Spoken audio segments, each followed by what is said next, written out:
দুনিয়াতে যত অদ্ভুত অদ্ভুত প্রশ্ন সব আপনি মুসা আলাইহিস সালামের মাথা থেকে পাবেন। বিভিন্ন বিষয়ে আল্লাহরে প্রশ্ন করতেন। সাইয়েদনা মুসা আলাইহিস সালাম আল্লাহরে বললেন, আল্লাহ আপনি আমার এমন একটা জিকির শিখাইয়া দেন যে জিকিরটার শব্দ আপনি আর আমি ছাড়া কেউ জানবে না।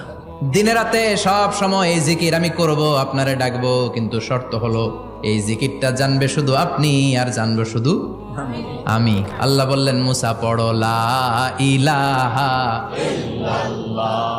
মুসা আলাইহিস সালাম কয়, মাবুদ এটা তো জাতীয় জিকির, সবাই জানে। আমি তো চাইছি এক্সেলেন্ট একটা জিকির, কারো কাছে নাই, শুধু আমি জানবো আর আমি পড়বো। আল্লাহ বললেন, মুসা এই লা ইলাহাকে যদি এক পাল্লায় রেখে দাও, তাম বিশ্ব, 7 আকাশ 7 জমিনটারে তুলে যদি তুমি আরেক পাল্লায় রেখে দাও, লা রাজাহাত কাফাতু লা ইলাহা ইল্লাল্লাহ, মুহূর্তের মধ্যে লা ইলাহার পাল্লা ভারী হয়ে যাবে। ও মুসা, তুমি যতই এক্সক্লুসিভ জিকির চাও, লা ইলাহার চেয়ে দামি জিকির আমার কাছে নাই।